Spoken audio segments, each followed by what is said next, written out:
The phone slipped from my fingers, clattering to the floor as my world imploded. I stared at the cracked screen, the message still visible. Nora, I'm so sorry to tell you this, but David's been lying. He hasn't been working for months. My hands trembled as I picked up the phone, reading the text from Benjamin again.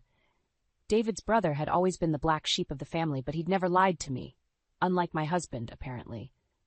Nora? Everything okay in there? David's voice called from the living room, concern lacing his words.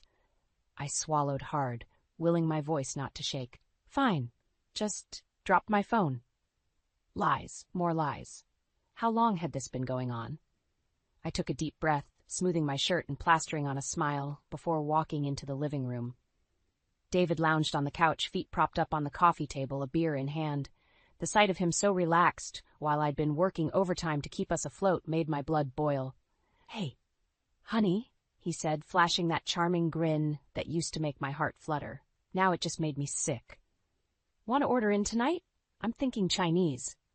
I perched on the arm of the chair across from him, studying his face. Actually, I was thinking we could talk about your job search. Any promising leads? David's smile faltered for a moment before he recovered.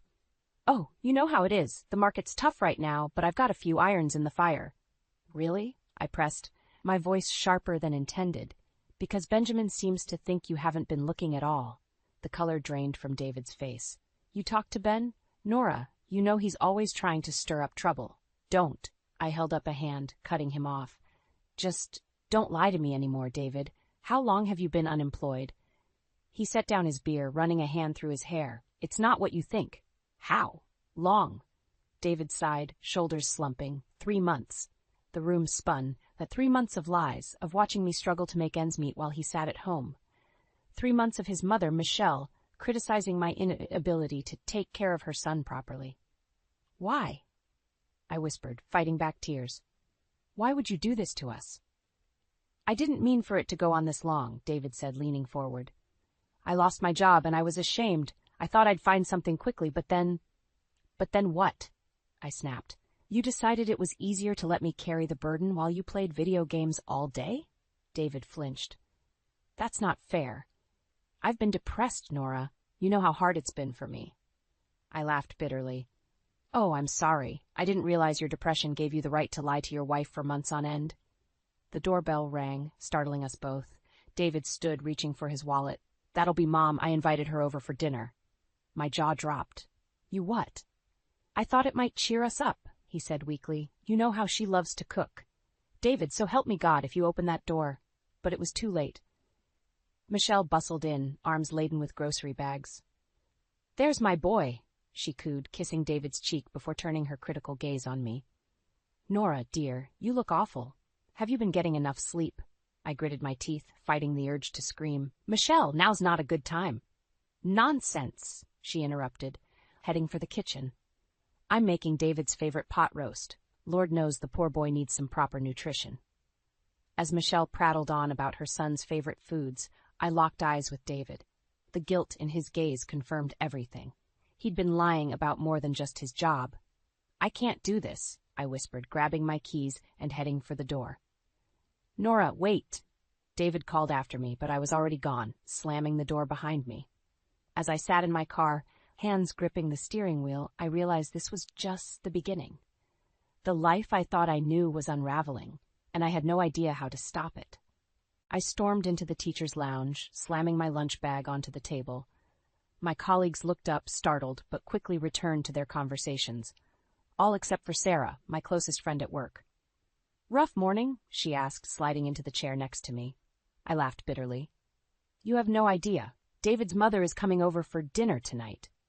Sarah winced. Michelle, I thought you banned her after the Christmas disaster. I did, I sighed, picking at my salad.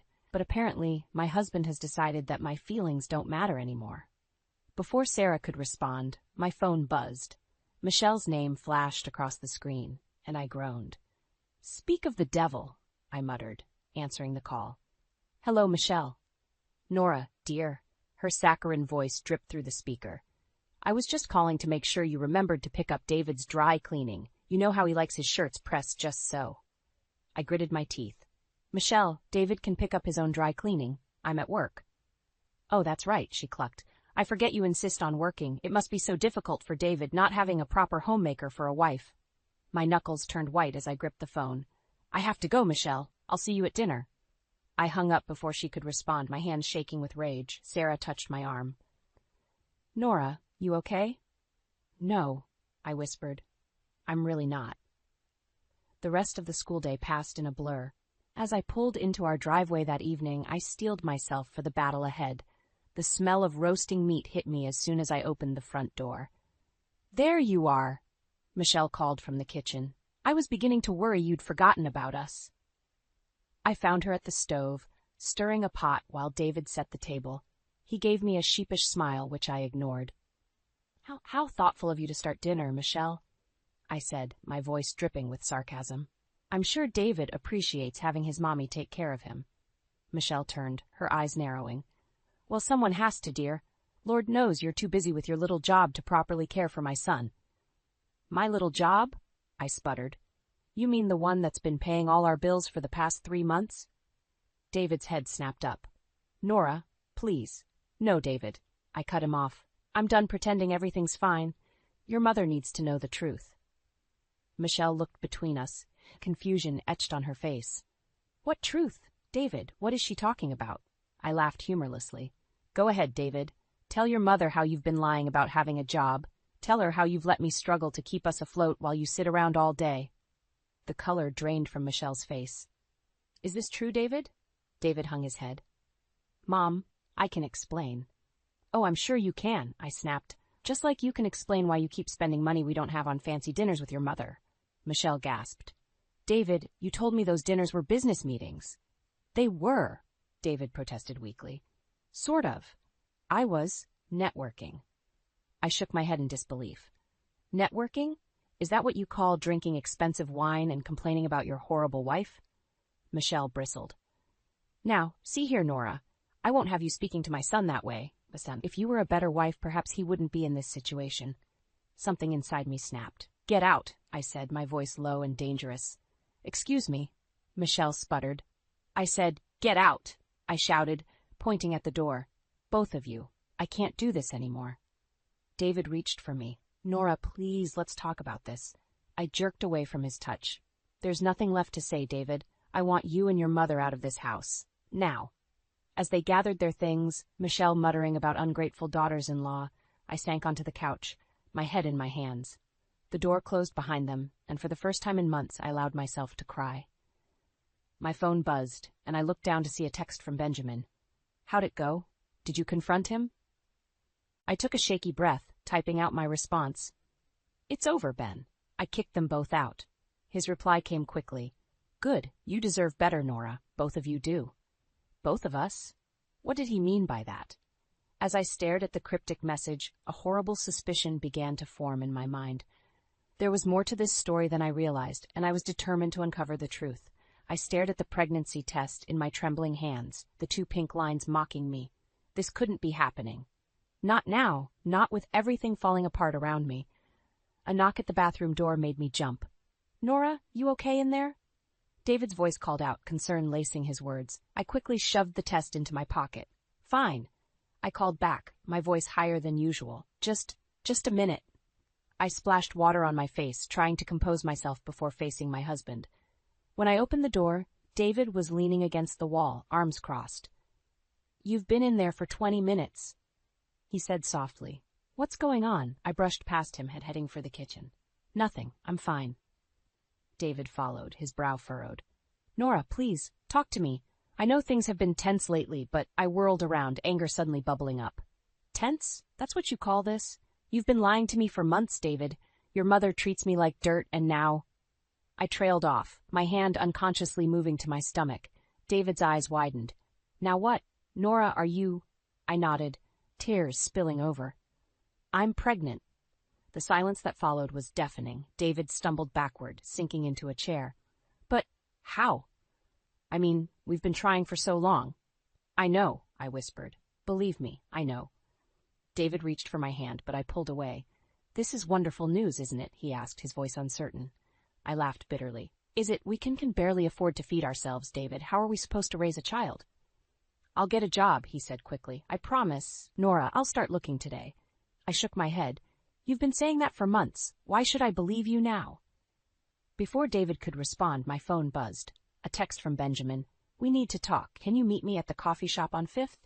I grabbed my keys. I have to go. David stood, reaching for me. Nora, wait, we need to discuss this. There's nothing to discuss, I snapped. You lied to me, David, for months, and now I don't know if I can trust anything you say. I stormed out, leaving David calling after me. 20 minutes later, I slid into a booth across from Benjamin. His face was grim. What's going on, Ben? I asked, my stomach churning. What did you mean when you said both of us deserve better? Benjamin sighed, running a hand through his hair. Nora, there's something you need to know about David and Michelle. My blood ran cold. What about them? Benjamin hesitated. They've been embezzling money from the family business. That's why David lost his job. He wasn't fired. He quit before he could be caught. The room spun. I gripped the edge of the table, trying to steady myself. That's not possible. David wouldn't. He did, Benjamin said softly, and Michelle's been helping him cover it up. That's where all the money for those fancy dinners has been coming from. Tears stung my eyes. Why are you telling me this? Benjamin reached across the table, squeezing my hand. Because you deserve to know the truth, and because I can't stand by and watch them destroy you anymore. I pulled my hand away, suddenly feeling suffocated. I have to go. I can't process this right now. As I stood to leave, Benjamin called out, Nora, wait, there's more. I turned back, dreading what he might say next. Michelle's been pressuring David to leave you, he said, his voice barely above a whisper. She thinks you're holding him back, and David, he's been considering it. The world tilted on its axis. I stumbled out of the coffee shop, gasping for air. My phone buzzed incessantly. Texts from David asking where I was, if I was okay. But all I could think about was the life growing inside me, and the web of lies that surrounded us. How could I bring a child into this mess? As I sat in my car, hands gripping the steering wheel, I made a decision. It was time to take control of my life, with or without David. And the first step was facing the truth, no matter how painful it might be. I stood in the doorway of our bedroom watching David adjust his tie in the mirror. The sight of him dressing up made my stomach churn. Another networking dinner? I asked, my voice dripping with sarcasm. David's eyes met mine in the reflection. Nora, please, not now. Then when, David? I snapped, stepping into the room. When are we going to talk about the fact that you're spending money we don't have on fancy dinners while I'm working overtime to keep us afloat? He turned to face me, his expression a mix of guilt and defiance. I told you, these dinners are important. I'm making connections, trying to find a new job. I laughed bitterly. Right? And I suppose your mother's presence at every single one of these networking events is just a coincidence? David's jaw clenched. Mom knows people. She's helping me. Helping you what? Spend our savings? I pulled out my phone, pulling up our bank statement. Look at this, David. Look at what you've spent in the last month alone. His eyes widened as he scrolled through the list of charges. Expensive restaurants, high-end clothing stores, even a spa day, all while I'd been buying generic brands and skipping lunch to save money. I didn't realize, he mumbled. Didn't realize. I snatched the phone back. How could you not realize? We're barely making ends meet, and you're living it up with your mother like nothing's wrong. David ran a hand through his hair, his composure cracking. You don't understand. She's been helping me through this. She understands what I'm going through. And I don't? I felt tears stinging my eyes. I'm your wife, David. I'm the one who's supposed to be supporting you, not your mother. He looked away, unable to meet my gaze. It's different with Mom. She doesn't judge me. The words hit me like a slap. And I do? Is that what you think? Before he could answer, his phone buzzed. He glanced at it, then back at me. I have to go. Mom's waiting. Something inside me snapped. I grabbed his phone, ignoring his protests, and dialed Michelle's number. David, darling, where are you? Her saccharine voice answered. The maitre d' is getting impatient. He's not coming, Michelle, I said, my voice ice cold. There was a pause. Nora, what's the meaning of this? The meaning is that your son is unemployed. We're drowning in debt, and you're enabling his reckless behavior, I spat. No more fancy dinners, no more shopping sprees, it stops now. I hung up before she could respond, tossing the phone back to a stunned David. Nora, he whispered, what have you done? What you should have done months ago, I replied. I'm taking control of our finances, starting now. David's face darkened. You had no right to do that. Mom was just trying to help. Help? I laughed incredulously. David, open your eyes. She's not helping, she's destroying us. He shook his head, grabbing his keys. I can't deal with this right now. I'm leaving. As he stormed out, I called after him. If you walk out that door, don't bother coming back. The slam of the front door was his only response. I sank onto the bed, my hand unconsciously moving to my still flat stomach. The baby. In all the chaos, I'd almost forgotten. My phone buzzed with a text from Benjamin. How are you holding up? Have you told David about the embezzlement yet? I stared at the message, my mind reeling. The embezzlement, the baby, David's betrayal. It was all too much. With shaking hands, I dialed a number I never thought I'd need to use. Amelia and Albert Cohen's residence, my mother's warm voice answered. Mom, I choked out, tears finally spilling over. I need help. There was a pause, then her voice filled with concern. Nora, sweetheart, what's wrong? I took a deep breath, steeling myself for what came next. Everything, Mom. Everything's wrong. Can I come home? As I waited for her response, I knew one thing for certain. My life was about to change dramatically, and there was no going back. I stared at the final notice in my hands, the bold red letters screaming, past due, across the top. Our electricity was about to be cut off, and David's unemployment benefits had just run out. The walls of our once cozy home seemed to close in around me. David! I called out, my voice sharp with panic. We need to talk, now. He shuffled into the living room, eyes bloodshot from another late night of networking with his mother. What is it, Nora? I'm not feeling great. I thrust the notice at him. This is what it is, David. We're about to lose power because you can't be bothered to look for a real job. He blinked at the paper, then shrugged. Mom will help us out. She always does. No, I said, snatching the notice back. No more handouts from Michelle. You need to find a job, David, today. He scoffed, flopping onto the couch. It's not that easy, Nora. The job market is tough right now. The job market is always tough for people who don't bother looking, I snapped. I've been carrying us for months, David. Months. And now with the baby coming. The baby, he interrupted, sitting up straighter. That's right. Maybe we should reconsider. I froze, my hand instinctively moving to my stomach. Reconsider what? David couldn't meet my eyes. Well, you know, given our financial situation, maybe now isn't the best time for a baby. The room spun. I gripped the back of a chair to steady myself. Are you suggesting what I think you're suggesting? He shrugged, still not looking at me. It's just something to think about. Mom agrees that. Your mother knows. I cut him off, my voice rising. You told your mother about our baby before we even decided what we're doing? David finally looked up, his expression defensive. She's family, Nora. She has a right to know. I'm your wife, I shouted, tears stinging my eyes. This is our decision, not hers. Just then my phone buzzed, a text from Benjamin. Nora, we need to talk. It's about the company finances. David's in deeper than you know. I looked from the phone to my husband, who was now pacing the room, muttering about how I never understood him. In that moment, something inside me hardened. David, I said, my voice eerily calm, I need you to tell me the truth. Right now. What really happened with your job? He stopped pacing, his face paling. What do you mean? I mean, I said, stepping closer, that I know about the embezzlement. I know you weren't fired. You quit before you could be caught.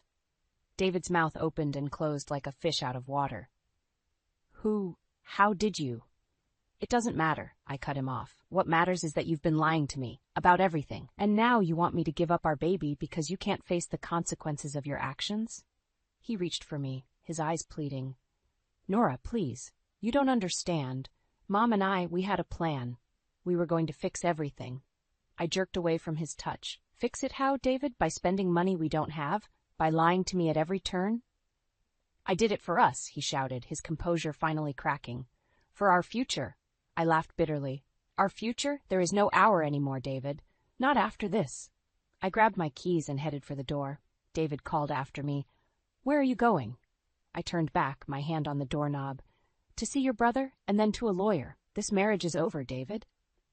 As I slammed the door behind me, I heard David's anguished cry. But for the first time in months, I felt a sense of clarity. The road ahead would be hard, but I knew what I had to do. For myself and for my baby, I had to break free from David's web of lies, no matter the cost. I stumbled through the front door, exhausted from another long day of teaching. The house was eerily quiet, and a sense of dread washed over me. Something was off. "David?" I called out, my voice echoing through the empty rooms. As I rounded the corner into the living room, I froze. There, sitting on our couch like she owned the place, was Michelle, and beside her, looking sheepish, was David. "What's going on?" I asked, my voice tight with suspicion. David stood, wringing his hands. "Nora, honey, we need to talk," Michelle chimed in, her saccharine voice grating on my nerves.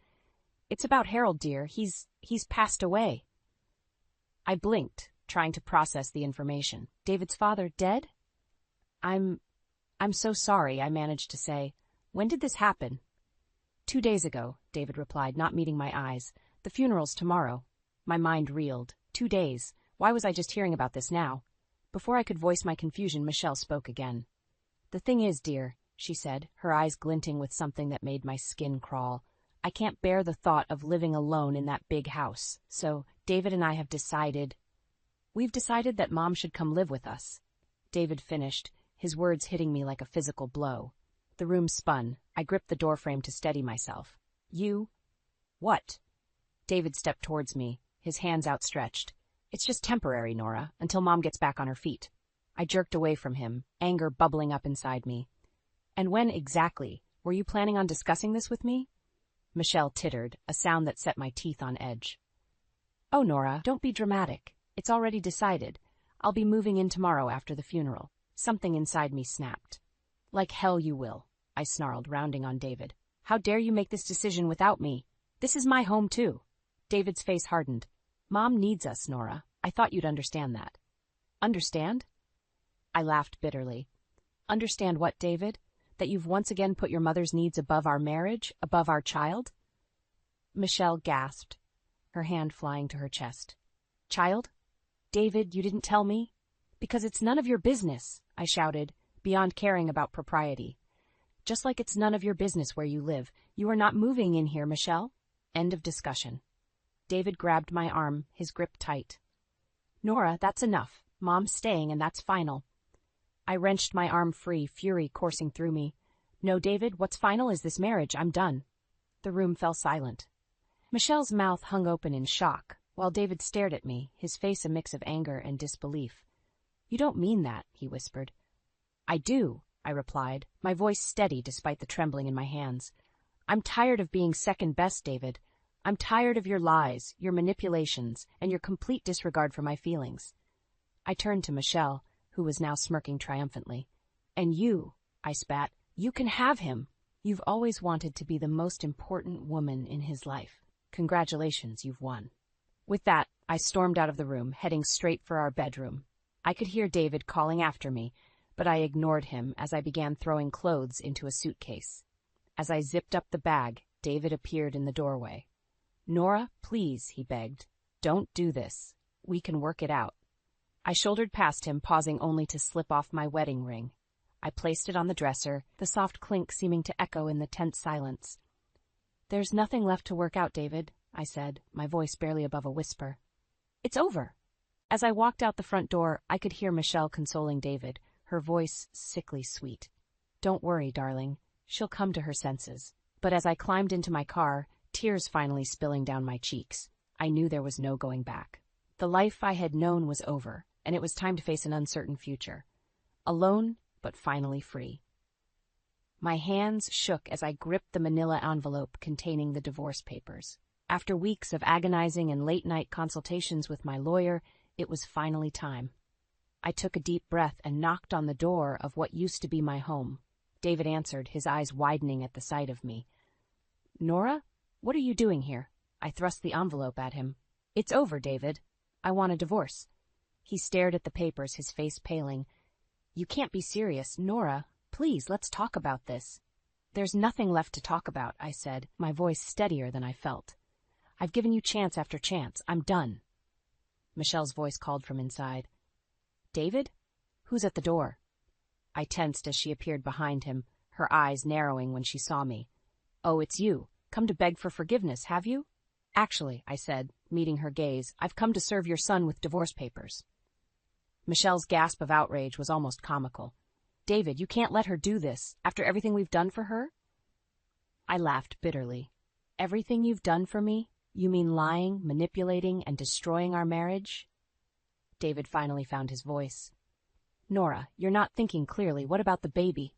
The baby will be better off without your toxic influence, I snapped. I'm filing for full custody. Michelle lunged forward, her face contorted with rage. You ungrateful little. David held her back. Mom, please, let me handle this. I took a step back, my hand instinctively moving to protect my stomach. There's nothing to handle, David. It's over. Sign the papers. He shook his head, his expression hardening. No, I won't let you destroy our family over a misunderstanding. Misunderstanding? I felt my anger rising. You lied about your job, embezzled money, and chose your mother over me at every turn. That's not a misunderstanding, David. That's a pattern of betrayal. Michelle scoffed. Oh, please. You're overreacting. David was just trying to protect you. Protect me? I rounded on her. By lying? By stealing? By undermining our marriage at every opportunity. David reached for me, his eyes pleading. Nora, please. I love you. We can work this out. I jerked away from his touch. No, David, we can't. I don't trust you anymore, and I certainly don't trust her. Michelle's face turned an alarming shade of red. How dare you, after everything I've done for this family? You've done nothing but tear us apart, I shouted, years of pent-up frustration finally boiling over. You've manipulated David, belittled me, and now you're living in my house like you own it. Well, guess what? It's over. I'm done with both of you. David's expression darkened. If that's how you feel, then fine. But don't expect me to make this easy for you. I'll fight you every step of the way. I felt a chill run down my spine, his words. This wasn't the man I married. This was someone else entirely. Someone cold, manipulative, and dangerous. Do your worst, I said, my voice low and steady. But remember, I know everything. About the embezzlement, about your lies. Are you sure you want to drag this out in court? David's face paled, and I saw a flicker of fear in his eyes. Good. He should be afraid. I turned to leave, but Michelle's voice stopped me. You'll regret this, Nora. No one walks away from this family unscathed. I looked back at them. David, shell-shocked and angry, Michelle, triumphant and smug. In that moment, I knew I'd made the right decision. Goodbye, David, I said softly. I'll have my lawyer contact you about the next steps. As I walked away, I heard the door slam behind me. My hands were shaking, and tears stung my eyes, but I felt lighter than I had in years. The road ahead would be hard, but for the first time in a long time, I felt hope. I climbed into my car, one hand resting on my stomach. It's just you and me now, little one, I whispered. But we're going to be okay. I promise. As I drove away from my old life, I knew the battle was far from over. But I was ready to fight. For myself, for my baby, and for the future we deserved. My phone buzzed incessantly, a barrage of texts from David flooding the screen. I took a deep breath, steeling myself for what I knew would be our final conversation. We need to talk, I typed, my fingers trembling. His response was immediate. Come home. We can work this out. I laughed bitterly. Home. That place hadn't felt like home in a long time. There's nothing to work out, David. It's over. Sign the papers. A long pause, then. You're making a mistake. Think about our baby. My hand instinctively moved to my stomach. I am thinking about our baby. That's why I'm doing this. Nora, please. Mom and I, we can change. We'll do better. I closed my eyes, fighting back tears. It's too late for that. You've made your choice, David. You chose your mother over me, over our family. I won't let you do that to our child. Another pause, longer this time. Then, if that's how you feel, fine. But don't expect me to give up without a fight. I'll see you in court. His words sent a chill down my spine, but I refused to back down. Do your worst, David. I'm not afraid of you anymore. With that, I blocked his number, feeling a weight lift off my shoulders. It was done. Now I just had to wait for the papers to be signed. Weeks passed in a blur of lawyer meetings and prenatal appointments. I threw myself into preparing for the baby, finding solace in the simple act of creating a new life, both for myself and for the child growing inside me. Then, on a crisp autumn morning, my lawyer called.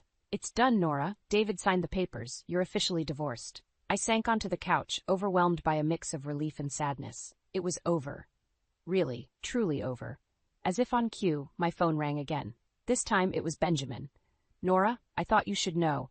David and Mom, they're not doing well. I tensed. What do you mean? Benjamin sighed. The embezzlement finally caught up with them.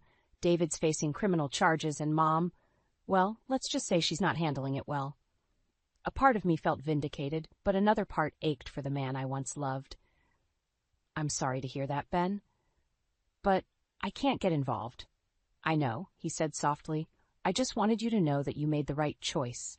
You deserve better than what they put you through. After we hung up, I sat in silence, rubbing my swollen belly. We're going to be okay, I whispered to my unborn child. I promise. Months passed, and life settled into a new rhythm. I welcomed my daughter Lily into the world, surrounded by the love and support of my parents and true friends. As I rocked Lily one evening, a knock at the door startled me. I opened it to find a familiar face. Mark, an old friend from college. Nora, he said, smiling warmly. I heard about everything. I just wanted to check on you, see if you needed anything. In that moment, looking at his kind eyes and genuine smile, I felt a flicker of something I thought I'd lost. Hope. Actually, I said, returning his smile, I could use some help assembling this crib. If you're up for it? Mark's grin widened. I'd be honored. As we worked together, laughing and sharing stories, I realized that this was what I'd been missing all along. Genuine connection, mutual respect, and the freedom to be myself. Years later, as I watched Lily play in the backyard of our new home, Mark's arm around my waist, I marveled at how far we'd come. The pain of my past with David and Michelle had faded, replaced by the joy of a life truly lived on my own terms. You okay? Mark asked, noticing my contemplative mood. I smiled, leaning into his embrace. More than okay. I'm happy. Really, truly happy. And as Lily ran towards us, her laughter echoing in the air, I knew that every struggle, every tear, had been worth it. This was the life I was meant to live, surrounded by love, free from manipulation and lies, and filled with the simple joys of family and self-respect. I had survived the storm and emerged stronger for it. And now, with my daughter in my arms and a partner who truly valued me by my side, I was ready to embrace whatever the future might hold. The sound of shattering glass jolted me from my trance-like state. I'd been staring at the computer screen for hours, poring over financial statements and inheritance documents. My eyes darted to the source of the noise, a framed photo of Peter and me on our wedding day, now lying face down on the hardwood floor. Damn it, I muttered, carefully picking up the frame. As I turned it over, a small piece of paper fluttered out. Curious, I unfolded it, my heart racing as I recognized Peter's messy scrawl. Alice, don't worry, once we get our hands on Clara's inheritance, we'll be set for life. Just play nice for now. P. My blood ran cold. I read the note again, hoping I'd misunderstood. But there it was, clear as day. My husband and his mother were plotting to take my inheritance. The front door creaked open, and Peter's voice called out, Clara, you home? I quickly shoved the note into my pocket, my mind reeling. In the study. I managed to reply, my voice surprisingly steady. Peter sauntered in, all easy smiles and charm. Hey, babe, how's the paperwork coming along? I forced a smile, my heart pounding. Fine, just a lot to process. He nodded sympathetically, placing a hand on my shoulder. I know it's tough dealing with all this after losing your parents, but don't worry, I'm here for you. The words, once comforting, now felt like acid on my skin. I shrugged off his touch, standing abruptly. I need some air. I'm going for a walk. Peter's brow furrowed. Everything okay? Fine, I lied, grabbing my coat. I just need to clear my head. As I stepped outside, the crisp autumn air hit my face, bringing a moment of how long had this been going on, how much of our relationship had been a lie. My phone buzzed, a text from Alice. Sweetie, just checking in. Peter mentioned you're having a hard time with the inheritance paperwork. Why don't you come over for dinner tonight? We can talk it through. I stared at the message, bile rising in my throat. The caring mother-in-law act suddenly seemed so transparent. I typed out a quick reply. Thanks, but I'm not feeling well. Another time. As I walked, memories flooded back. Peter's insistence on joint accounts, his sudden interest in my parents' business dealings, Alice's probing questions about my family's assets. How had I been so blind? My phone rang. Peter again. I silenced it, quickening my pace. I needed time to think, to plan my next move. Rounding the corner, I nearly collided with Henry, Peter's father. "Clara, I'm so sorry, I didn't see you there." "Henry," I said, forcing a smile. "It's okay. How are you?" He studied my face, concern etched in his kind eyes. "I'm fine, but you look upset. Is everything all right?" For a moment, I considered confiding in him, but could I trust anyone in Peter's family? "I'm just dealing with a lot," I said vaguely. Henry nodded, patting my arm. "I understand. Listen, Clara, if you ever need to talk, well, I'm here. And I'm not as oblivious as Alice thinks I am." I blinked, startled by his words. Before I could respond, my phone buzzed again. Another text from Peter. "Where are you? We need to talk about the inheritance. It's important." My stomach churned. I looked up at Henry, making a split-second decision. "Actually, Henry, there is something I need to discuss with you. Can we go somewhere private?" He nodded, gesturing to a nearby cafe. "Lead the way." As we walked, I felt a mix of dread and determination. I didn't know if I could trust Henry, but I knew one thing for certain. My life was about to change dramatically, and I needed allies. Settling into a secluded booth, I took a deep breath. "Henry, there's something you need to know about Peter and Alice." As I sat across from Henry in the dimly lit cafe, the weight of my revelation hung heavy in the air. His face, usually so placid, was a storm of emotions, shock, anger, and a flicker of something that looked like guilt. I had no idea," Henry stammered, his hands trembling around his coffee cup. "Clara, I'm so sorry." I nodded, fighting back tears. "I just can't believe it. All these years." Henry reached across the table, patting my hand. "Tell me everything, from the beginning." I took a deep breath, my mind drifting back to that fateful day 12 years ago. It was my first day of grad school. I was lost, trying to find the economics building. The memory unfolded like a bittersweet movie. Peter, dashing and charming, offering to show me the way. Our shared laughter over terrible campus coffee.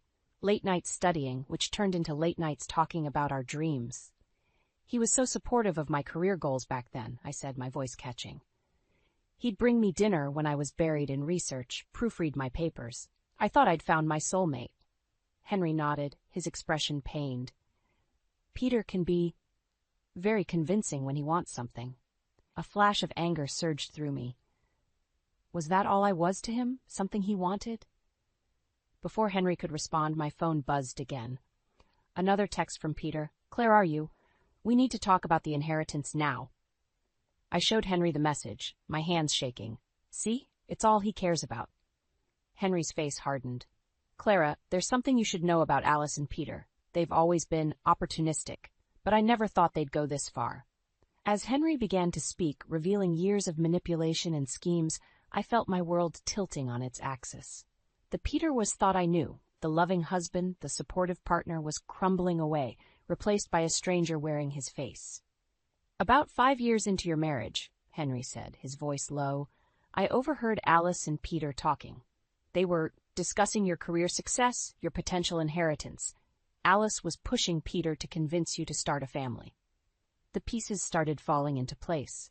Peter's sudden interest in having children, his disappointment when I wanted to focus on my career.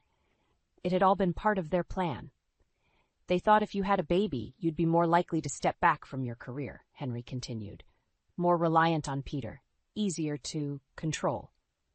I felt sick. "And when that didn't work?" Henry sighed heavily. "They switched tactics. Peter started encouraging your long hours, your dedication to work, all while he and Alice were what?" I pressed, dreading the answer. "We're looking for ways to access your accounts, your assets. They've been planning this for years, Clara, waiting for the right moment." The cafe suddenly felt too small, too confining. I stood abruptly, needing to move, to breathe. "I have to go. I can't process this right now." Henry stood too, concern etched on his face. "Clara, wait. What are you going to do?" I paused at the door, my hand on the handle. "I don't know, Henry, but I can't go back to that house. Not tonight." As I stepped out into the cool evening air, my phone buzzed one last time. A voicemail from Peter. "Clara, where the hell are you? We need to discuss the inheritance. Don't do anything stupid. Remember, we're in this together." I laughed bitterly, deleting the message. Together. What a joke.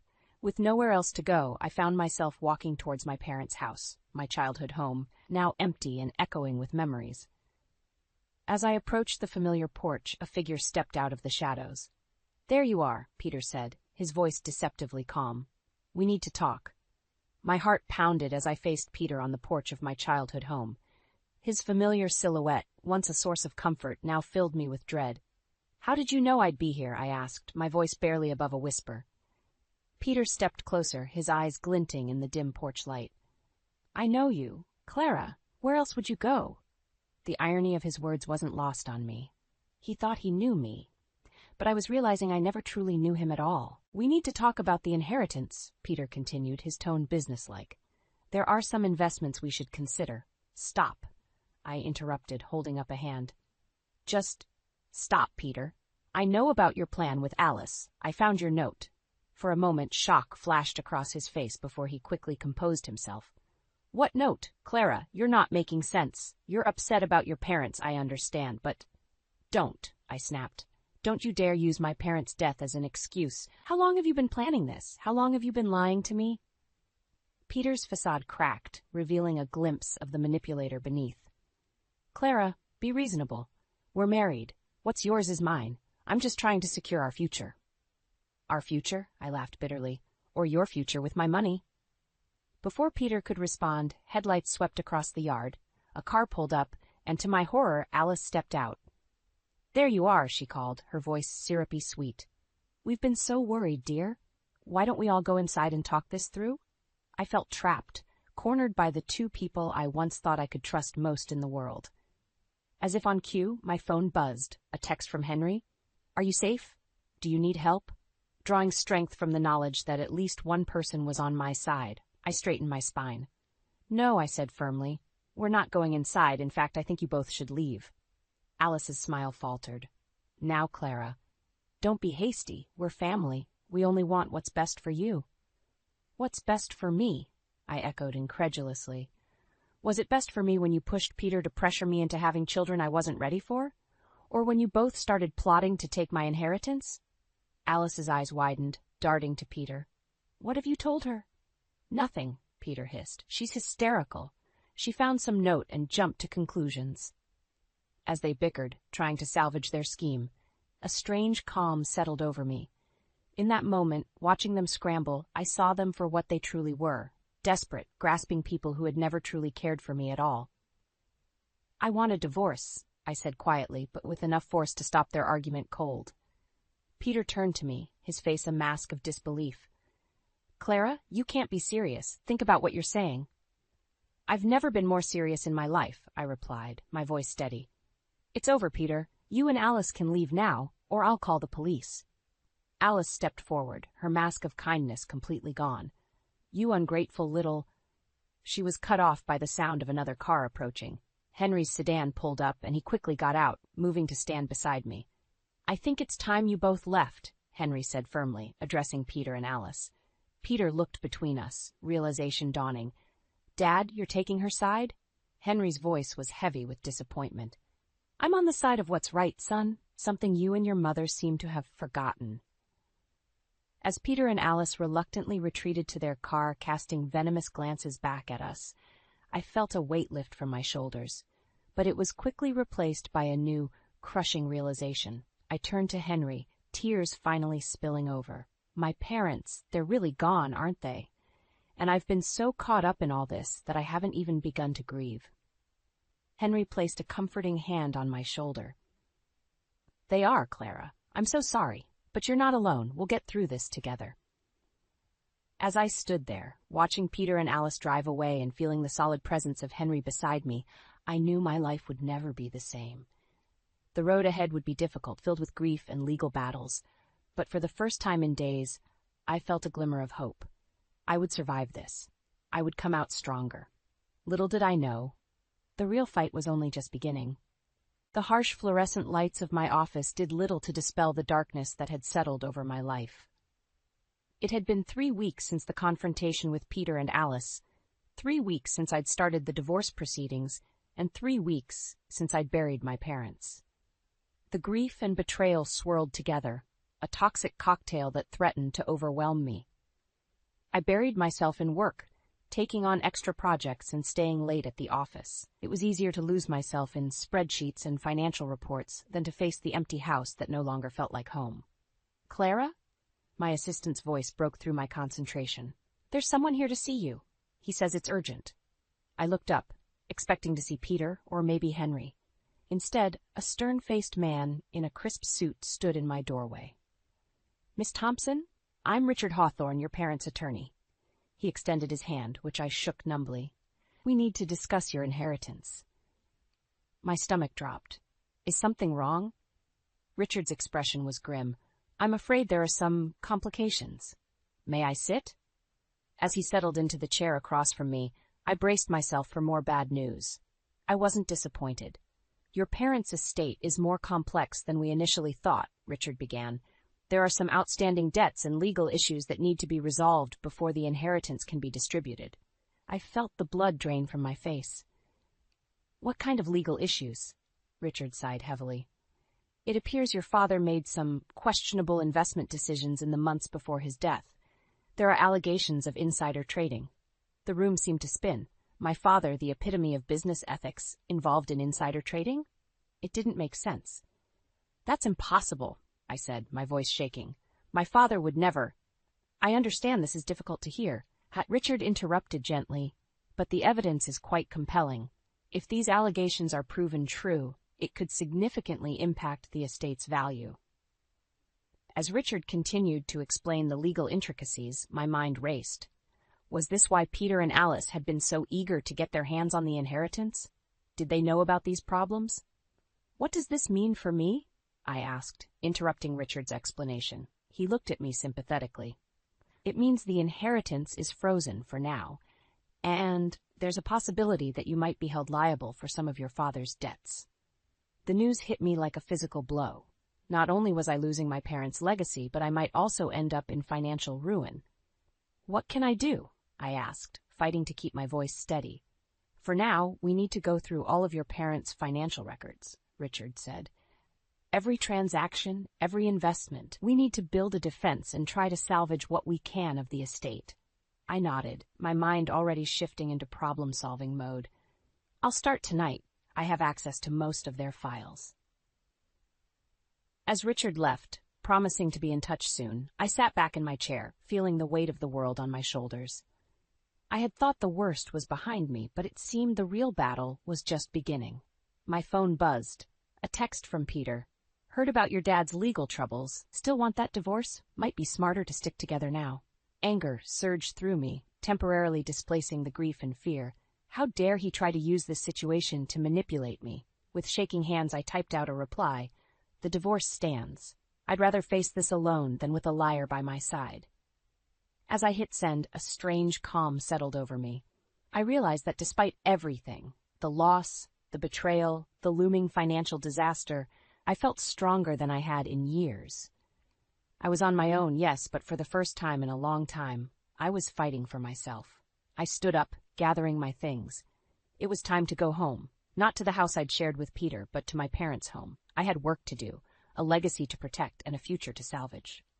As I walked out of the office, I made a silent promise to myself and to my parents. I would get through this. I would uncover the truth. And no matter what it took, I would reclaim my life and my family's honor.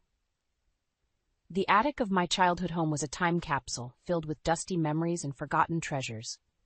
I'd been avoiding it for weeks, but with Richard's revelation about my father's alleged insider trading, I knew I had to face it. Every document, every scrap of paper could be crucial to unraveling this mess. As I sifted through old photo albums and business files, a wave of nostalgia washed over me. There was Mom in her power suit, Dad beaming proudly at my college graduation. I paused, running my fingers over their smiling faces. How had everything gone so wrong? A small, leather-bound book caught my eye. I recognized it immediately. Mom's journal. With trembling hands, I opened it, and a folded piece of paper fluttered to the floor. As I unfolded it, my heart nearly stopped. It was a letter addressed to me in my mother's elegant handwriting. "My dearest Clara, if you're reading this, it means your father and I are gone. There's so much I need to tell you, things we should have shared years ago. Your father's business dealings, They weren't always as clean as we pretended. He got involved with some dangerous people, made some terrible mistakes.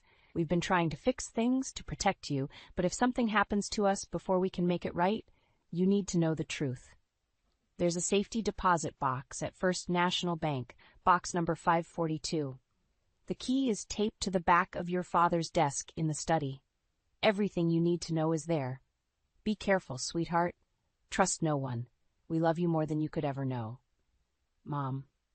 My hands shook as I read and reread the letter. My mind raced with questions. What dangerous people? What mistakes? And why hadn't they told me? Just then my phone buzzed. A text from Peter. We need to talk. It's about your parents' business. I know things you need to hear. I stared at the message, torn between curiosity and distrust. Could Peter know something about this mess? Or was this another manipulation? Before I could decide how to respond, I heard a noise downstairs. Footsteps. My heart raced. I was sure I'd locked the door. Clara? Peter's voice called out. I know you're here. We need to talk. Panic surged through me. How had he gotten in? I quickly shoved the letter into my pocket and grabbed a heavy paperweight from a nearby box, ready to defend myself if necessary.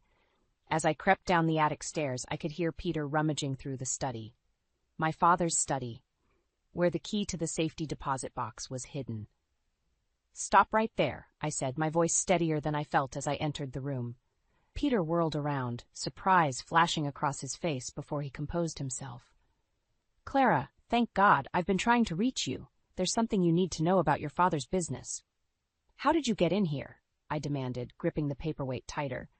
Peter held up his hands placatingly. I still have a key, remember? Look, I know you're angry with me, but this is important. Your father, he was involved in some shady deals. I think that's why. Why what? I interrupted, my mind racing. Did Peter know about the insider trading allegations? About the dangerous people my mother mentioned? Peter hesitated, then seemed to make a decision. Why they died, Clara? I don't think your parents' death was an accident. The paperweight slipped from my hand, crashing to the floor. The sound seemed to echo in the suddenly too small room. What are you talking about? I whispered, my voice barely audible. Peter stepped closer, his eyes intense. I've been doing some digging. There are things you don't know, things your parents kept from you. But I can help you, Clara. We can figure this out together. As I stood there, caught between shock, grief, and suspicion, I realized I was at a crossroads.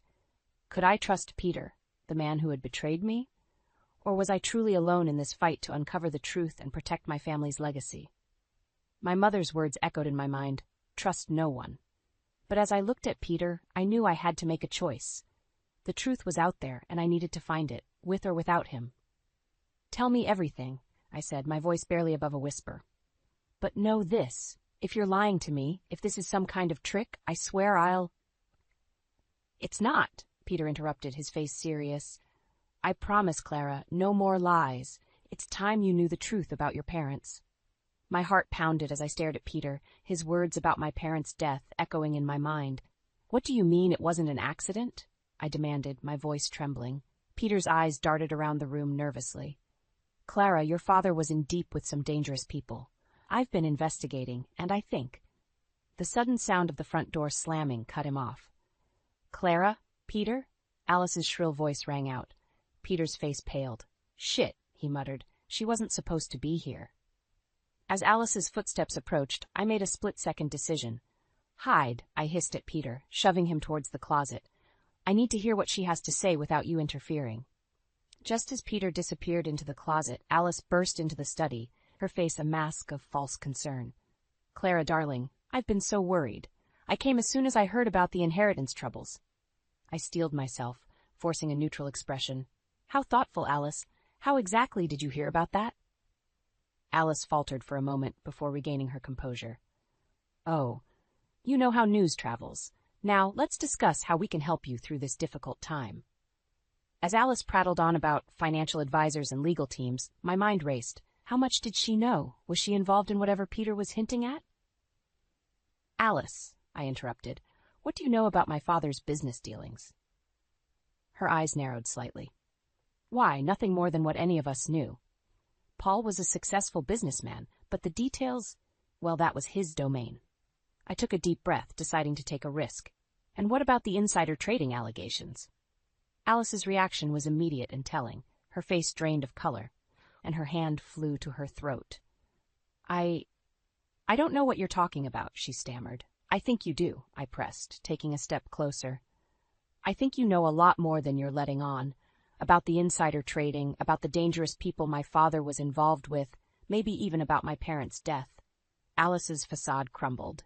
You don't understand, she hissed, her kindly demeanor evaporating.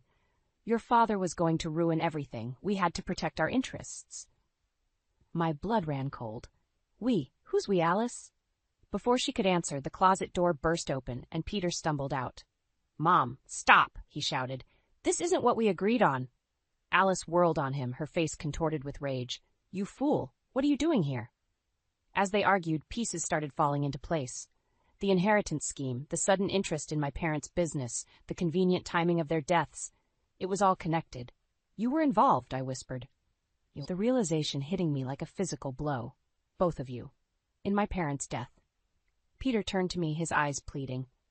Clara, it's not what you think. We never meant for anyone to get hurt. It was just supposed to be a simple fraud scheme. But your father found out and what? I screamed, fury and grief overwhelming me. You had him killed? My mother, too? Alice lunged forward, grabbing my arm. Now, Clara, let's not be hasty. We can work this out. The inheritance, the business. We can split it. No one else needs to know about this unfortunate situation. I jerked away from her, disgust and rage boiling inside me. You're insane, both of you. I'm calling the police. As I reached for my phone, Peter made a desperate grab for it. In the scuffle, I lost my balance, crashing into the desk. Pain exploded in my head as it struck the corner, and the world began to spin. The last thing I saw before darkness claimed me was Alice standing over me, a look of cold calculation in her eyes. I'm sorry, Clara, she said, her voice distant, but we can't let you ruin everything now. As consciousness slipped away, one thought burned in my mind. I had to survive this. For my parents, for justice, and for the truth that still lay hidden in that safety deposit box. The fight wasn't over yet. I awoke to the harsh glare of fluorescent lights and the steady beep of a heart monitor. As my vision cleared, I saw Henry sitting by my bedside, his face etched with concern. Clara, he said softly, leaning forward. Thank God you're awake. Do you remember what happened? The memories came flooding back. Peter's revelation, Alice's arrival, the confrontation. I tried to sit up, wincing at the pain in my head. Where are they? I demanded. Henry's expression darkened. Peter and Alice are in custody. I arrived just after you lost consciousness and called the police. Clara, I had no idea how far they'd gone. I'm so sorry. As Henry filled me in on the details, my mind raced. Peter and Alice were facing charges, but without concrete evidence, it might not be enough to convict them for my parents' deaths. The safety deposit box, I blurted out, struggling to get out of bed. We need to get to the bank. Henry gently pushed me back. Whoa, slow down. What safety deposit box? I quickly explained about my mother's letter and the hidden key. Henry's eyes widened. That could be the evidence we need. But Clara, you're in no condition to... I have to go. I insisted, already pulling out my IV. This might be our only chance to prove what they did. Despite the doctor's protests, I checked myself out of the hospital. Every moment felt crucial, like we were racing against an invisible clock. As we drove to the bank, Henry filled me in on the divorce proceedings. Alice has been trying to manipulate the courts, claiming you're mentally unstable. She's pushing for Peter to get half of everything, including your inheritance. I gripped the armrest, my knuckles white. Over my dead body, I muttered. At the bank, we encountered our first obstacle. I'm sorry, Mrs. Thompson, the manager said, but we have strict protocols. Without the proper documentation, I can't allow access to the safety deposit box, even if you have the key. I felt panic rising in my chest. You don't understand. This is about my parents' murder. Please, I'm begging you.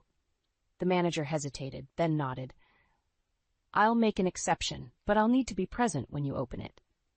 With trembling hands, I inserted the key. Inside the box was a USB drive and a thick folder of documents. As I flipped through the pages, my heart raced. Bank statements, emails, threatening letters, it was all here. Proof of my father's involvement in insider trading and, more importantly, evidence of blackmail from the dangerous people he'd gotten involved with. This is it, I breathed, turning to Henry. This proves everything. Just then, my phone buzzed. An unknown number. I answered hesitantly. Clara Thompson? A gruff voice asked. This is Detective Reeves. I'm calling about your parents' case. We've received some new information that suggests their deaths weren't accidental. My heart leapt. I know, I said. I have evidence. Lots of it. That's good, the detective replied, his tone grave. Because we've just received a threat against your life. Whoever was behind your parents' deaths knows you're on to them. The world seemed to tilt on its axis. I gripped the phone tighter, my voice barely a whisper. What do I do? Stay where you are, Detective Reeves instructed. We're sending officers to your location now. Don't trust anyone. As I hung up, I turned to Henry, my mind reeling. Could I trust him? Was anyone truly on my side? Clara? Henry asked, concern etched on his face. What's wrong? I clutched the folder to my chest, my heart pounding. The evidence in my hands could bring justice for my parents, but it could also get me killed. As sirens wailed in the distance, I realized I was standing on the precipice of a decision that could change everything. Henry, I said, my voice shaking, I need you to listen carefully. What I'm about to tell you could put us both in danger. Are you ready for that? Henry's eyes met mine, determination replacing concern. I'm with you, Clara, whatever it takes. As the sirens grew louder, I took a deep breath. It was time to face the truth, no matter the cost. The final battle was about to begin. The courtroom fell silent as I took the stand, my heart pounding so loudly I was sure everyone could hear it. Peter and Alice sat at the defense table, their faces a mix of anger and fear. Henry gave me an encouraging nod from the gallery.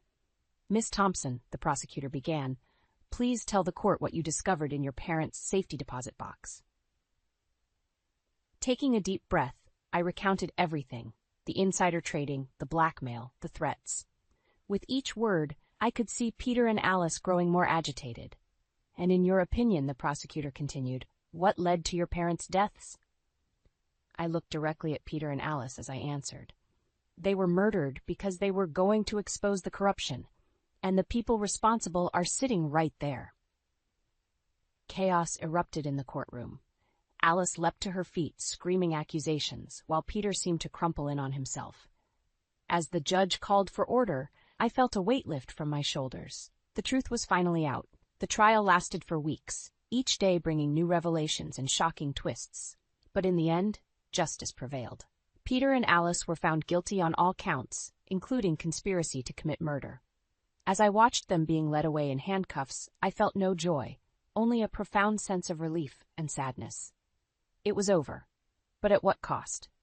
In the months that followed, I threw myself into rebuilding my life. I moved back into my childhood home, finding comfort in the memories it held. Slowly, I began to heal. One crisp autumn day, as I was sorting through old photo albums in the attic, I came across a picture of my parents holding me as a baby. Their faces were radiant with love and hope for the future. Tears streamed down my face as I clutched the photo to my chest. In that moment, I realized something profound. Despite everything I'd been through, I still wanted that. A family, a future filled with love and hope. 4 years later, I stood in that same attic, my hand resting on my swollen belly.